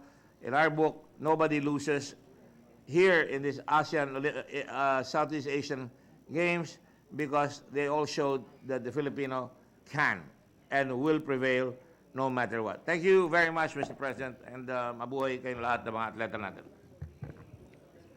Mr. President. Senator Villanueva. Thank you. Your fellow Dominican naman, Mr. President.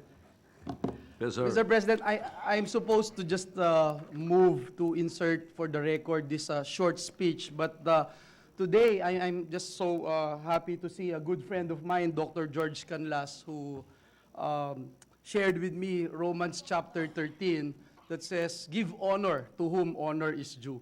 And so, Mr. President, it is my honor and privilege to co-sponsor the resolution commending the heroic acts of Filipino surfer Roger Kasugay during the surfing competition of the 30th Southeast Asian Games. Mr. President, Cambridge defines the word sportsmanship as the quality of showing fairness, respect, and generosity toward the opposing player when competing. Roger Kasugay embodies the true definition of sportsmanship. Imagine he was arm's length away from victory when he decided to look back and save a competitor. He did not think twice in the face of danger.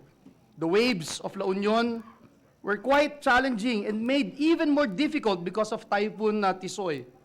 Kasugay's character was tested in this endeavor, and he showed us that the games are more than just the medals. More than his desire to win, his compassion for others spoke louder in times of crisis. His actions clearly exemplify the true agenda of the Southeast Asian Games, which is to build and strengthen the relationship between Southeast Asian countries through sports. Ginoong Pangulo, hindi po kayang pantayan ng ginto ang kabayanihan na ipinakita ni Roger Kasugay. May this be a reminder to all of us to let our humanity shine, do good when the situation calls for it, and to do what is right even when it is difficult. Mabuhay ka, Roger Kasugay, at mabuhay ang mga atletang Pilipino. Maraming salamat po, Ginoong Pangulo, at pagpalain tayong lahat ng ating Panginoong Diyos. Majority Leader. Thank you, Mr. President. Mr. President, I'd like to ask the authors if they can accept that all members be made co-sponsors and co-authors of the said resolution, Mr. President. We'd like to put on record. All right, we place that on record. Mr. President, with that, no member wishes to interpolate the measure. Move to close the period of interpellation, Mr. President. Any objection? Hearing none, period of interpellation is closed.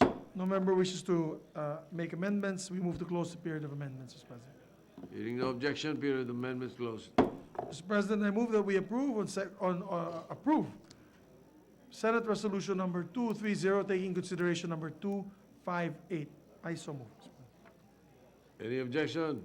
Hearing none, Senate Resolution 230, taking into consideration Senate 258, is hereby adopted. Thank you, Mr. President.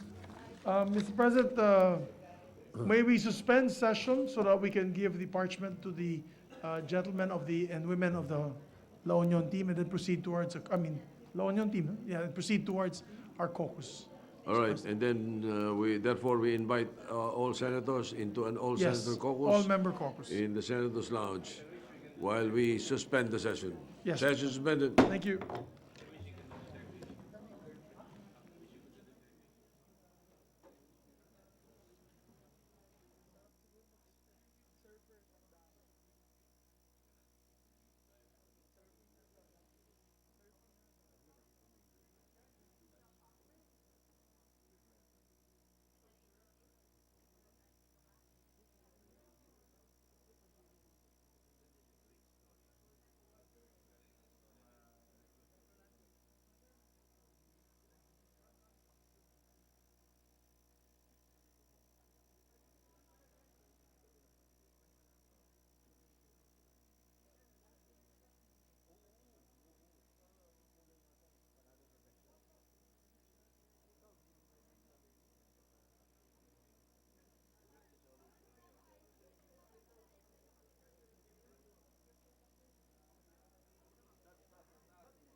Boss Bing, internet surfing lang tayo magaling.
Session is resumed. Thank you, Mr. President. Mr. President, with the... One minute suspension, Mr. President. Session suspended.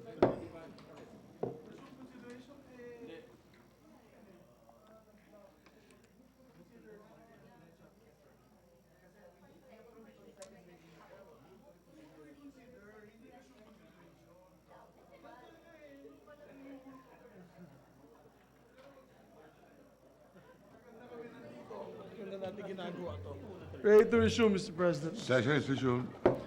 Mr. President, with the consent of the body, I move to reconsider the approval on second reading Senate Bill number 1055 on the measure establishing separate facilities for prisoners convicted of heinous crimes. I so move, Mr. President. Is there any objection? There being none, motion is approved. Mr. President, I move to open, with the permission of the body, I move to open the period of amendments and recognize the sponsor, Senator Gordon. Mr. President. Senator Gordon is recognized And may we recognize Senator Soto to introduce perfecting amendments of the to measure. introduce amendments. The Senate President is recognized. Thank you, Mr. President. Will the distinguished sponsor please yield to some amendments that are perhaps could be considered editorial, and some errors in the language that we use. So if the sponsor will be willing to accept the proposed. Willingly, Your Honor. Willingly, Your Honor. Thank you, Mr. President. In that case, would like to propose on page 2, line 3, after the phrase definition of terms, insert the phrase as used in this act. We accept, Your Honor. Is there any objection? There being none, motion is approved.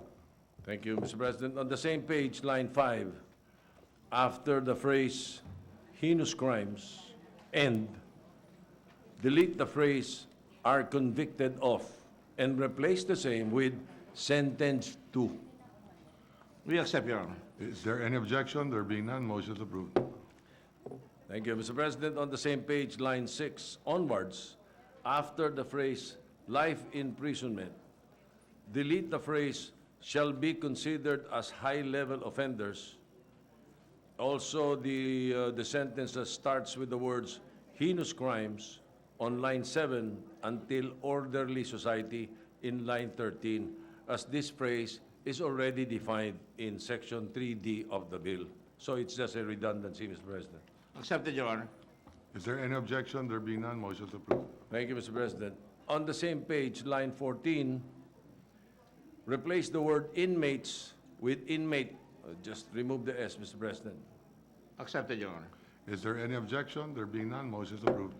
And then after the phrase shall refer to, on the same page and line, delete the phrase an inmate and replace the same with a person. Accepted, Your Honor. Is there any objection? There being none, motion is approved. Thank you, Mr. President. On page 4, line 7, after the word penitentiary, insert the phrase under the operation of the Bureau of Prisons. Then delete the same phrase under the operation of the Bureau of Prisons from lines 9 to 10. Again, a redundancy, Mr. President. Accepted, Your Honor. Is there any objection? There being none, motion is approved. Thank you, Mr. President. On page 5, line 11, after the phrase separate vehicles, delete the word should and replace the same with shall.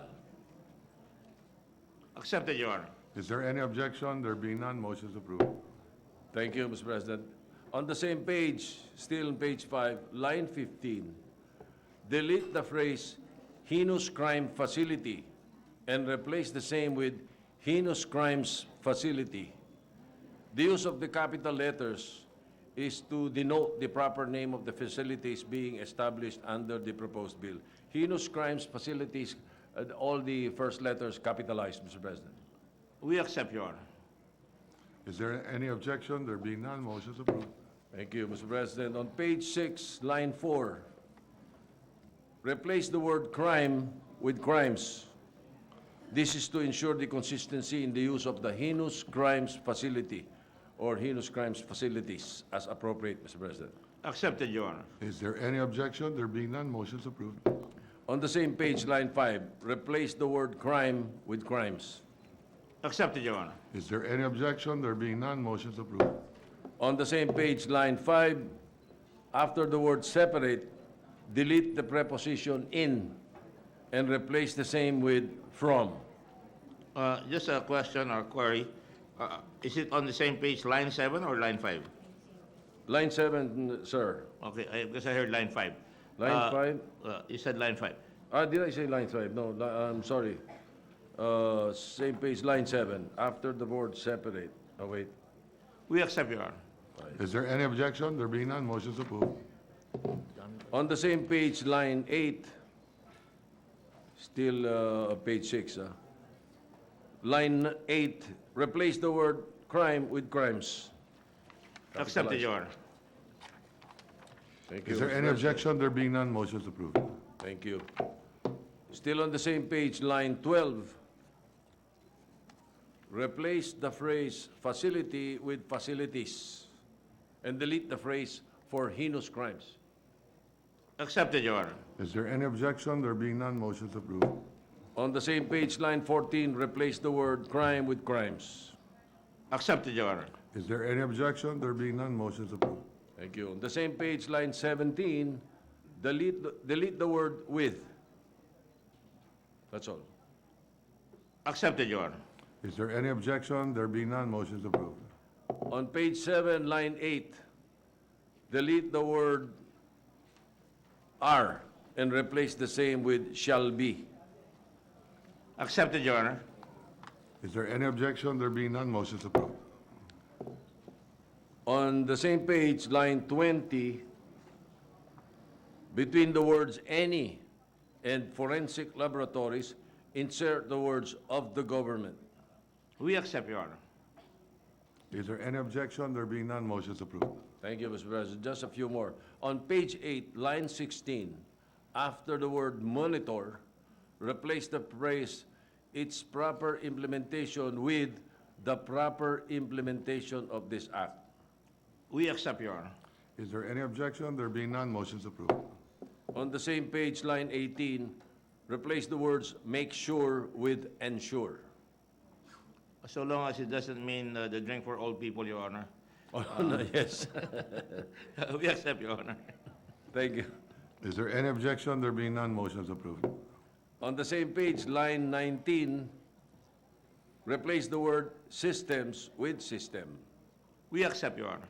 Is there any objection? There being none, motion is approved. On page 9, lines 9 to 10, delete the phrase heinous crimes facility and replace the same with capitalized first letters heinous crimes facility. Capital letters on H, C, and F. We accept, Your Honor. Is there any objection? There being none, motion is approved.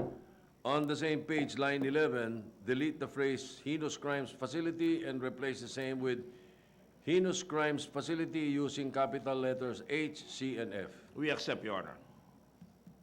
Is there any objection? There being none, motion is approved. On the same page, line 12, after the words construction and, delete the word the. We accept, Your Honor. Is there any objection? There being none, motion is approved. On the same page, lines 13 to 14, after the words in relation, delete the words to the aforesaid construction and replace the same with thereto. We accept, Your Honor. Is there any objection? There being none, motion is approved. And finally, Mr. President, on the same page, line 16, delete the repeated words and occupied. We accept, Your Honor. Redundancy. Thank you, Mr. President. Is there any objection? There being none, motion is approved. We Please wish to proceed. thank this distinguished sponsor for accepting the amendments. All the amendments are well taken, Mr. President. These are errors that were not immediately detected, and as usual, the Senate President is as sharp as a knife, Your Honor. Not a dull knife, but as sharp as a knife. Thank you, Your Honor. Thank you, Mr. President. Majority Leader. Mr. President, with that, I move that we approve on second reading the measure, Mr. President, Senate Bill number 1055. Is there any Sorry, objection? sorry. Before we do that, move to close the period of amendments. Mr. Is there any objection? There being none, motion is approved. And Senator Pacquiao would like to be made also as co-author. He manifested, Mr. President. May put that on May the- I also manifest as presiding officer to be a co-author? Yes, Mr. President, absolutely. With that, Mr. President, move that we approve on second reading Senate Bill number 10055. Is there any objection? There being none, motion is approved. Thank you, Mr. President. May I ask for a 1 minute is there a reference of business? A new reference of business?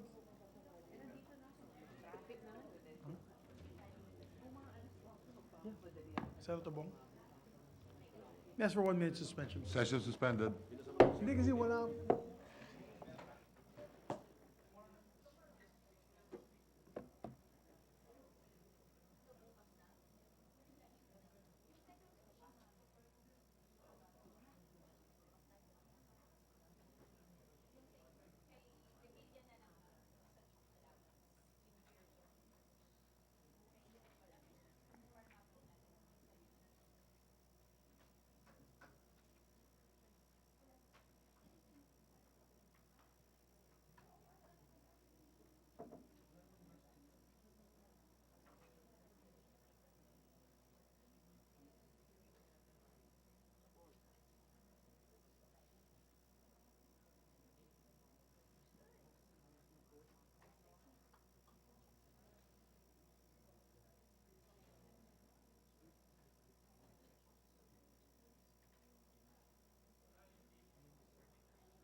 budget ratification.